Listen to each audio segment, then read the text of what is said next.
le habla a su pastor y maestro Ever Marchán, pastor de la Primera Iglesia Bautista de Los Teques, y estamos en una edición más de En el Huerto con Dios.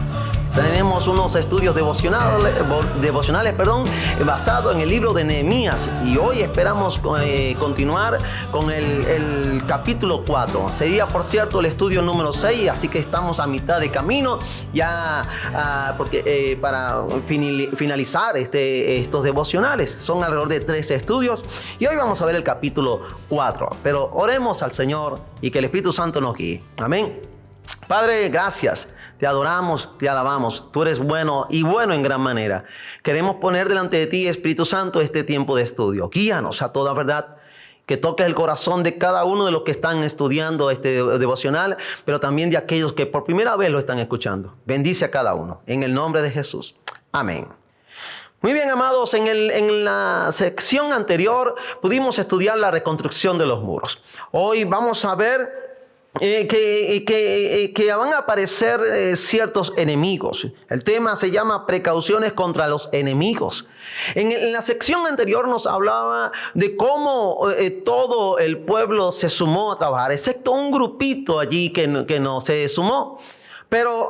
Y aquí vamos a ver la aparición de algunas personas que no van a ayudar en nada a la reconstrucción. Le repito el tema, precauciones contra los enemigos. Y vamos a ver en primer lugar el enojo de los enemigos y clamor de Nehemías. Enojo de los enemigos y clamor de Nehemías. Leo los versículos 1 al 5. Cuando oyó Sanbalat que nosotros edificábamos el muro, se enojó y se enfureció en gran manera, e hizo escarnio de los judíos. Y habló delante de sus hermanos y del ejército de Samaria y dijo: ¿qué hacen estos débiles judíos? ¿Se les permitirá volver a ofrecer sus sacrificios? ¿Acabarán en un día? ¿Resucitarán de los montones del polvo de las piedras que fueron quemadas? Y estaban junto a él Tobías amonita, el cual dijo: lo que ellos edifican del muro de piedra, si subiere una zorra, lo derribará. Oye, oh Dios nuestro, que somos objeto de su menosprecio, y vuelve el baldón de ellos sobre su cabeza, y entrégalos por despojo en la tierra de su cautiverio. No cubras su iniquidad, ni su pecado sea borrado delante de ti, porque se airaron contra ti los que edificaban. Se airaron contra los que edificaban, dice el versículo 5. ¿Qué hacen estos débiles judíos? ¿Se les permitirá volver a ofrecer sus sacrificios? Dice el versículo 2. Fueron las preguntas que se hicieron los enemigos. La obra que se hace para el Señor jamás estará libre de oposición. Tenemos que esperar oposición. Hay un enemigo real que nunca ha querido el avance de los planes de Dios. Desde el mismo momento en que Dios se dispuso a salvar el hombre o al hombre. En este libro podemos ver las intenciones bien definidas de los enemigos, pero también la estrategia usada por Nehemías, un hombre de fe, un hombre de convicciones. ¿Para qué? Para seguir adelante en su empeño de levantar los muros caídos de Jerusalén. Los enemigos no podían aceptar que alguien viniera para reedificar lo que ellos no querían que se lograse. Veamos las intenciones de las preguntas que se hicieron. La primera les desafiaba a pensar de dónde sacarían los materiales para la construcción. Y la otra hablaba de la rapidez con la que ellos pretendían hacer la obra.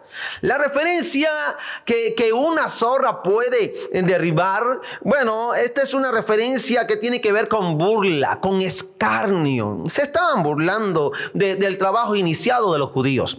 Los enemigos de la obra del Señor siempre verán las buenas obras que se desarrollan para suplir las necesidades con una mirada despectiva y de menosprecio. Los escarnecedores, orgullosos y altivos son los enemigos gratuitos que aparecen en la vida de todos los que se empeñan en agradar a Dios haciendo su obra correctamente. En algunos casos, las personas de entre ellos mismos que no acostumbran a estar de acuerdo entre ellos, o que incluso son enemigos raciales o hasta religiosos, son capaces de unirse cuando se trata de estorbar y detener la obra del Señor. ¿Qué les parece? Esto es real, esto es una verdad. Nehemías había orado lo suficiente y sabía que ante el desafío de una obra como la que pretendía hacer, los enemigos pronto, se levantarían con mucha furia.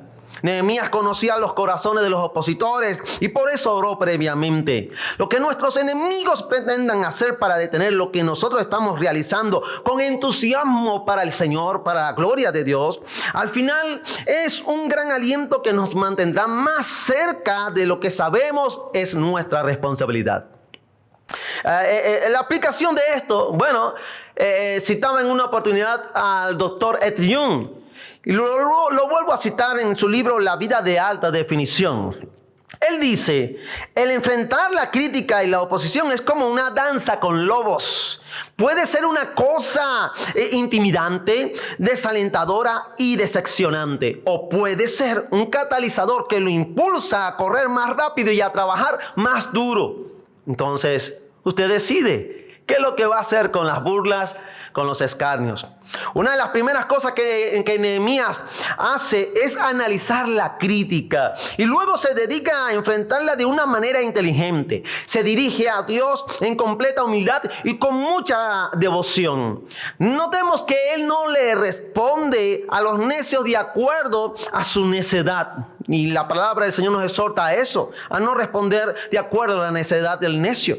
Tampoco presta atención a sus provocaciones ni responde con insultos. Y lo que sí hace es remitir las críticas al único que sabe cómo, escuche, el único que sabe cómo dar el correspondiente pago a los enemigos de su obra. Es lo que nos dice el versículo 4 y 5. Estamos para aquellos que se están conectando. Nehemías capítulo 4, versículo 4 y 5. ¿Sí? Dice la palabra: oye, oh Dios nuestro, que somos objeto de su menosprecio, y vuelve el baldón de ellos sobre su cabeza y entrégalos por despojo en la tierra de su cautiverio. No cubras su iniquidad, ni su pecado sea borrado delante de ti, porque se airaron contra los que edificaban. Amados, no solamente vemos el enojo de los enemigos y clamor de Nehemías, sino que en segundo lugar, el pueblo trabaja con ánimo. A pesar de, el pueblo trabaja con ánimo. Leamos el versículo 6. Edificamos pues el muro y toda la muralla fue terminada hasta la mitad de su altura, porque el pueblo tuvo ánimo para trabajar. El pueblo tuvo ánimo para trabajar. En esta obra no se amilanaron los edificadores, al contrario, trabajaron con tal ímpetu que levantaron la obra hasta la mitad de su altura. Y podemos resaltar lo que dice el texto. El texto dice, porque el pueblo tuvo ánimo para trabajar. Ahora, en tercer lugar, hablemos de los planes de los enemigos. Leamos los versículos 7 y 8. Nehemías capítulo 4, versículos 7 y 8. Pero aconteció que oyendo Sanbalat y Tobías y los árabes, los amonitas y los de Asdod, que los muros de Jerusalén eran reparados, porque ya los portillos comenzaban a ser cerrados, se encolerizaron mucho y conspiraron todos a una para venir a atacar a Jerusalén y hacerle daño. Amados, la conspiración enemiga avanzó un paso más al pasar de las palabras a los hechos. La furia desatada entre los enemigos la expresa el texto de esta manera: se encolerizaron y conspiraron todos a una para venir a atacar a Jerusalén y hacerle, ¿qué cosa? Daño. ¿Por qué esta actitud? Porque los árabes siempre han sentido odio y tenido rivalidad contra los judíos desde hace muchos años, desde hace mucho tiempo. Recordemos a los dos hijos de Abraham, Ismael e Isaac. Ellos desde el vientre ya estaban peleando.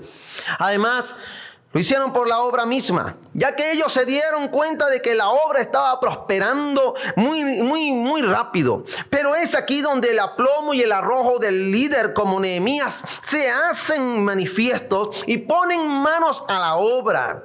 Su determinación en la tarea encomendada lo lleva a enfrentar a sus enemigos con una estrategia digna de un hombre que se pone en la brecha por los suyos y que no claudicará hasta haber finalizado el trabajo a la cual Dios lo había encomendado, Dios lo había enviado. En cuarto lugar, hablemos de las estrategias para la protección de la obra y de los trabajadores. Versículos 9 al 15. Nehemías 4, 9 al 15 dice: entonces oramos a nuestro Dios y por causa de ellos pusimos guarda contra ellos de día y de noche. Y dijo Judá: la fuerza de los acarreadores se han debilitado y el escombro es mucho y no podemos edificar el muro. Y nuestros enemigos dijeron: no sepan ni vean hasta que entremos en medio de ellos y los matemos y hagamos cesar la obra. Pero sucedió que cuando venían los judíos que habitaban entre ellos, nos decían hasta 10 veces: de todos los lugares de donde volviereis, ellos caerán sobre vosotros. Entonces por las partes bajas del lugar, detrás del muro y en los sitios abiertos, puse al pueblo por familia con sus espadas, con sus lanzas y con sus arcos. Después miré y me levanté y dije a los nobles y a los oficiales y al resto del pueblo: no temáis delante de ellos. Acordaos del Señor, grande y temible, y pelead por vuestros hermanos, por vuestros hijos y por vuestras hijas, por vuestras mujeres y por vuestras casas. Y cuando oyeron nuestros enemigos que lo habíamos entendido y que Dios había desbaratado el consejo de ellos, nos volvimos todos al muro, cada uno ¿a qué? A su tarea. Cada uno a su tarea.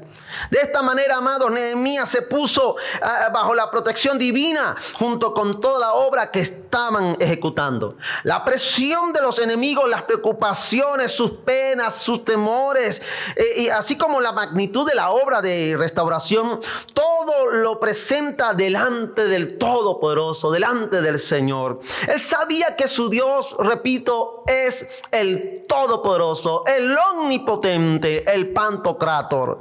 Fue por eso por lo que antes de usar algún medio para lograr sus planes, él lo presentó en oración a Dios. Así que después de haber orado, organizó una guardia contra el enemigo. En este pasaje encontramos que la oración tiene que ir acompañada siempre de un plan de vigilancia. Amados, la Escritura nos dice que la oración eficaz del justo puede mucho. Fíjense, amados, que más adelante en el Nuevo Testamento el Señor diría a sus discípulos, allá en Mateo capítulo 26 versículo 41, dice: velad y orad para que no entréis en tentación. ¿La oración es algo inactivo? No, la oración es dinámicamente poderosa. Ante tanta demostración de los cuidados de Dios, dándonos su seguridad y protección, esto debiera comprometernos y estimularnos a seguir adelante en el trabajo con vigor, cumpliendo nuestro deber. Pero, amados, vemos en quinto lugar la organización del trabajo y la defensa contra los posibles ataques del enemigo. Leamos los versículos 16 al 23. Nehemías capítulo 4, versículos 16 al 23. Dice la palabra: desde aquel día la mitad de mis siervos trabajaba en la obra y la otra mitad tenía lanzas, escudos, arcos y corazas. Y detrás de ellos estaban los jefes de toda la casa de Judá, los que edificaban en el muro, los que acarreaban y los que cargaban. Con una mano trabajaban en la obra y en la otra tenían la espada. Porque los que edificaban, cada uno tenía su espada y ceñida a sus lomos, y así edificaban. Y el que tocaba la trompeta estaba junto a mí. Y dije a los nobles y a los oficiales y al resto del pueblo: la obra es grande y extensa, y nosotros estamos apartados en el muro, lejos unos de otros. En el lugar donde oyereis el sonido de la trompeta, reuníos allí con nosotros. Nuestro Dios peleará por nosotros. Nosotros pues trabajaremos en la obra. Y la mitad de ellos tenían lanzas desde la subida del alba hasta que salían las estrellas. También dije entonces al pueblo: cada uno con su criado permanezca dentro de Jerusalén, y de noche sirvan de centinela y de día en la obra. Y ni yo, ni mis hermanos, ni mis jóvenes, ni la gente de guardia que me seguía, nos quitamos nuestro vestido. Cada uno se desnudaba solamente para bañarse. Interesante toda esta lectura. Amado, Nehemías nos presenta en esta parte final la lección de que jamás debemos bajar la guardia contra el enemigo, entendiendo que nuestra guerra terminará cuando termine nuestra obra. Cuando el Señor nos venga a buscar o nos lleve a su presencia, ahí termina nuestra obra. Cuando Nehemías recomendó mantener la espada en una mano mientras se ocupara la otra en la obra, nos estaba enseñando que necesitamos la espada del Espíritu como la única arma de combate que debe ser utilizada contra el enemigo. La palabra del Señor ciertamente es viva y eficaz y más cortante que espada de doble filo. Nuestro amado Salvador nos dio el ejemplo en el uso de la espada del Espíritu. Satanás pretendió envolverlo en sus tentaciones, pero frente a esas tentaciones, Jesús siempre respondió: escrito está. La palabra dice, esto es importante, pero qué interesante y qué paradójico o contradictorio. Mejor dicho, cuando muchos cristianos en vez de citar la palabra, citan a poetas, a sabios, a filósofos de la actualidad o de otra época.